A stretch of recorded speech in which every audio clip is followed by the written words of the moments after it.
Hey everyone, it's the Future here, and in today's episode we're going to talk about why guitar pedals are kind of amazing.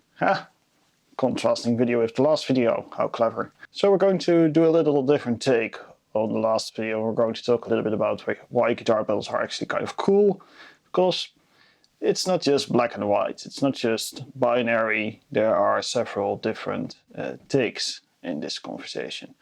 Now, you might be wondering what the Zoya is doing on this side instead of that side, like in the last video.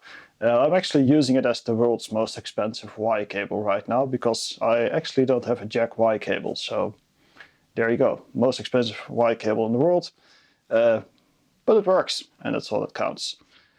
So what is the nice thing about guitar pedals? Well, I found during my time with a bunch of guitar pedals that I often have them nearby in my vicinity. When I'm watching YouTube videos, it's very easy to just throw on some pedals, plug in a guitar, and just noodle around a bit without having to do any setup in your DAW or anything. You don't have to start up any programs. And that's exactly the sort of setup I have going on here. It's just the guitar going into a looper pedal, into the pedal board, splitting to a recorder and to my amp there in the background just for monitoring. Normally I would do this on headphones, but well, it looks silly when you're in a video with headphones on, so this seems more reasonable. And the nice thing here is you can just plug in your guitar, flip the switch so your pedals go on, assuming you have a multi-pedal power solution of some kind, and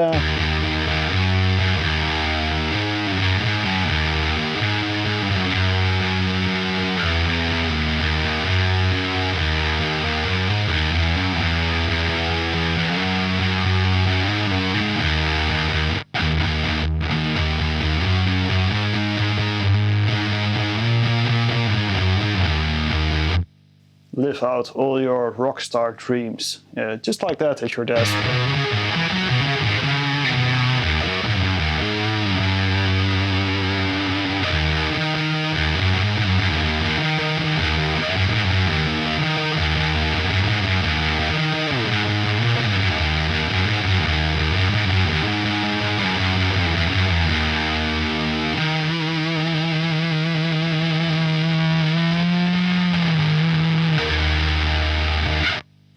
Very convenient. Another cool thing about pedal boards is that you can really customize them to be exactly what you want, what you need, but also to fit your style, which I think is a pretty neat way of expression. And it's also just plain fun to mess with them and to think about setting things up and kind of working in that space of a pedal board, especially if you have a sort of set size. It's interesting to think about what pedals can I fit into this size and what uses can I get from them.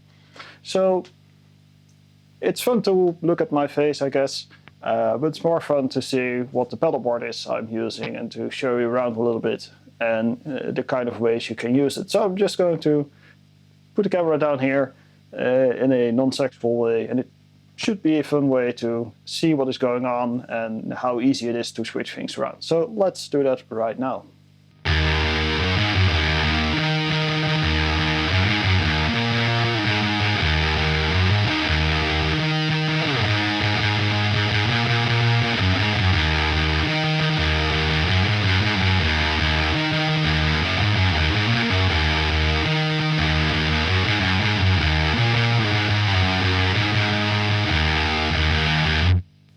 So here we are underneath my JDXA with my lovely little pedal board. And the fun thing with pedal boards is they all look different, they all sound different, they're all built differently by whoever makes them. So this is a bit custom, as you can see. It's all MDF, painted MDF, in this kind of pink-black look. And I try to pick my pedals to be suitably flexible so I can get most of the sounds I want out of this select pedal board. Although it needs to be said that there are some pedals that are still off to the side, so yeah, it's not all pedals here. But mostly this is the setup I have going on. Now, it's a fairly complex setup with a reason, and that is because I wanted to do a octaver bass sound to start off with, and it kind of grew from there until it was this. But in the core, we have a tuner, compressor, then we have a parallel mixer, which allows me to do parallel, obviously. But it also works as a channel switcher if you want to. It's a pretty flexible pedal. I've made some videos about it. Going into the pitchfork, which is an octaver. Well, it's a lot more than just an octaver, but this is an octaver with two outputs, and that's why I wanted it. I can have one an octave output and a octaved output, and I can switch them on off independently from each other, so I can also use this as a switcher. Then we have this lovely little thing here, the patchulator by BoardBrain. This allows me to flexibly patch the entire top of the board, aside from the rave and the poly, which are the end of chain. So it's always into the rave, then into the poly, which is a little bit controversial, but I like my modulation after my reverb. There's also a gate below this before the reverb to keep the noisiness somewhat manageable when all this fuzz stuff is going on. Now, the most fun thing about pedalboards is that they are just a very unique thing. It's really, without getting too sentimental, it's another layer of expression you can play around with. You can choose pedals you like for the looks, you can choose pedals you like for the sound, and you can really craft it to be something fairly unique. Unlike many multi-effects, which of course are all made of the same components. Now, you can still very much create your own sounds with that, but it's more likely to encroach on someone else's sound. And then there's also the argument of a lot of people that you simply can't get some of the sounds you can with pedals out of multi-effects. And as you can see, I'm pretty heavy on the fuzzes, because that's one of those genres of pedals where I think pedals in general are better than effects. I don't know why, it's just apparently very hard to code a good fuzz. So that's why there's a need for pedals for me. They're still pretty inconvenient, like I said in my other video, but I think that's a trade-off I'm willing to make for that sound.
Now, I'm fortunate enough to be around quite a few people that are really into music gear and music production stuff, so I have the small advantage of being able to talk to some, well, important is a big word, but people with a lot of experience with gear.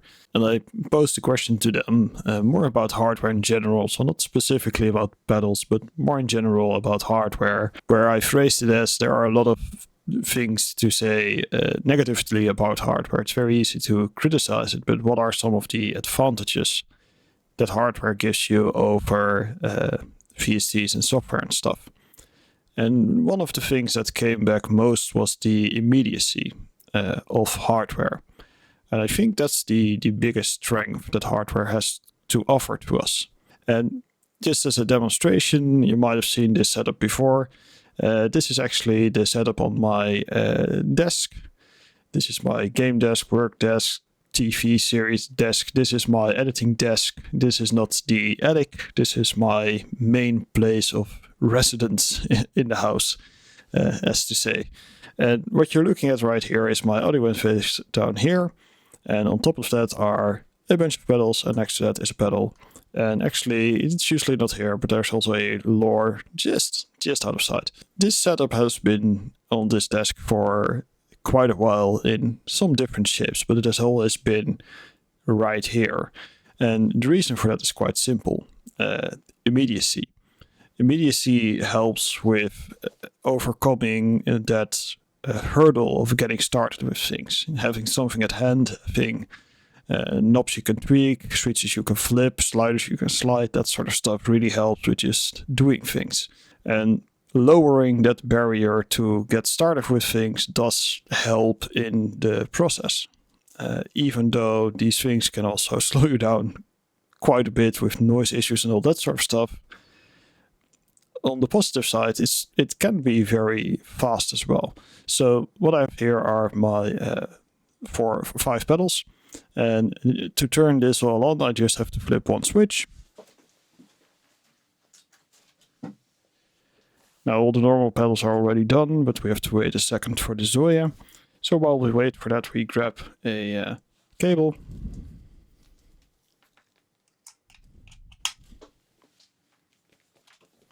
And the guitar.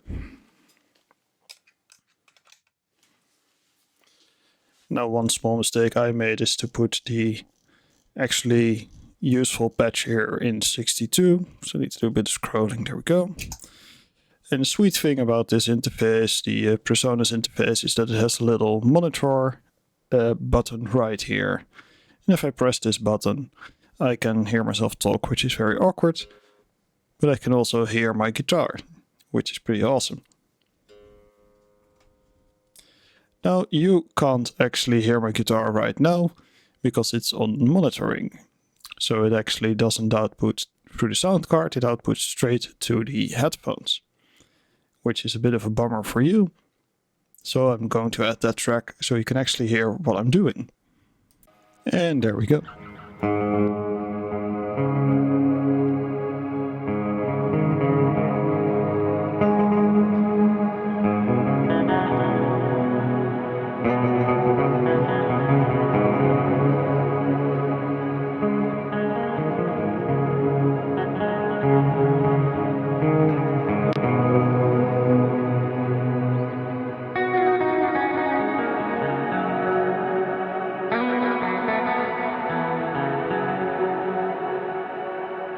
It's a great little thing to just be able to noodle a little bit whenever you feel like it.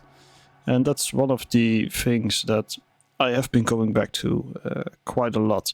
Also with bass guitar, it's just convenient to be able to plug in and play things without having to think too much about things. And the sweet thing is you can actually, especially with this interface, you don't need to load any software. You can just press the monitor button and you can play right ahead. So this is great for when you're watching a series or a YouTube video or whatever. You just need to have something in your hands to play around with. Well, that can be wrongly interpreted. But we all know we mean a guitar or a bass guitar here, of course, because that's what we like to play with. It's a great way to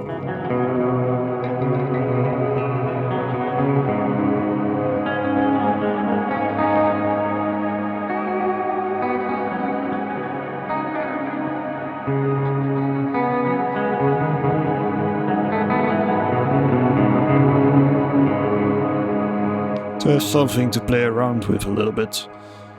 And this opens, of course, a lot of gates to other things as well.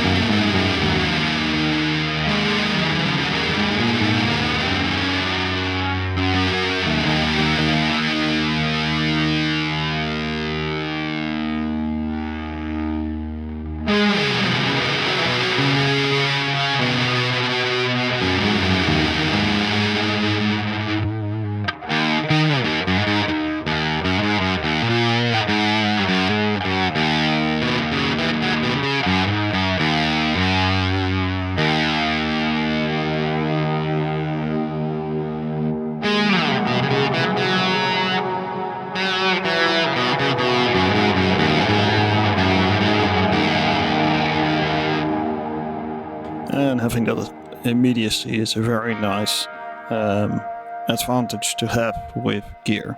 It's also the reason why I highly recommend, when you're into synthesis, to just buy a subtractive synthesizer.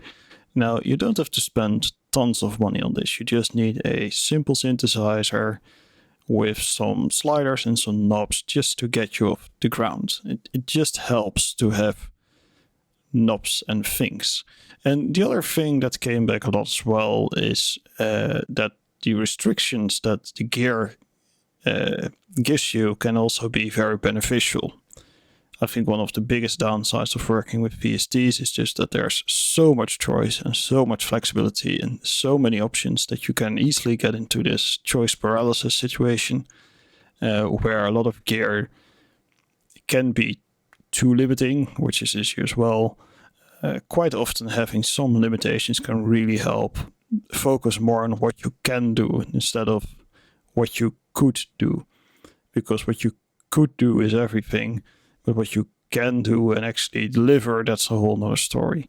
So that's a big plus for the gear, hardware, but also pedals and pedal boards, because it just gives you kind of a fixed platform within which you can operate. Technically, if you have unlimited budget, you can keep building on that platform forever, of course. So that's something to be wary of.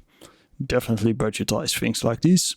And also set yourself a strict limit of how far you want to invest into it. But if you're somewhat careful and you do something like this, drive, modulation, reverb, and maybe a flexible utility pedal, you are pretty much going to cover most of the things you're going to want to do. So that's a win in the hardware column. And there you have it, a positive take on why pedals and pedal boards are actually kind of cool. Now, I wanted to do these 2 videos because it's a very conflicting feeling I've had for the last couple of months playing around with a lot of hardware stuff, and especially pedals. There's always this kind of attitude with people saying, oh, you need to buy separate pedals because multi-effects are bad or something. Or VSTs are bad, or all that sort of stuff. And I don't think that's fair. I think that if you're a solo producer just producing stuff for yourself and for the internet, you're not touring or anything, I would highly recommend just investing your money otherwise, unless you have enough money laying around to go down this route. You can absolutely do it, but it isn't the sort of thing I would generally advise. Especially starting out, you might get 1 or 2 pedals that's still manageable, but really expanding it in the hopes that it will change your playing or something like that is kind of the gas excuse we always tell ourselves, right? The next thing will significantly improve the way we do things.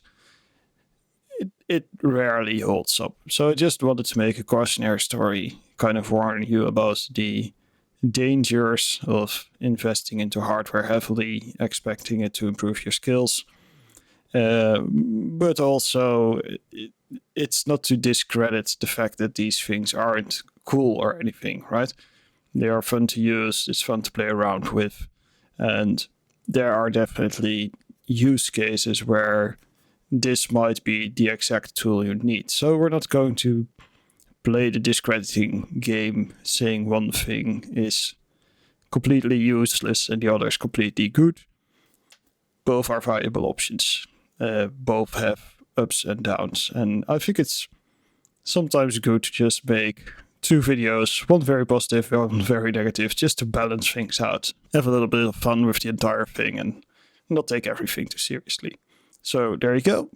That's it for this video, and see you in the next one.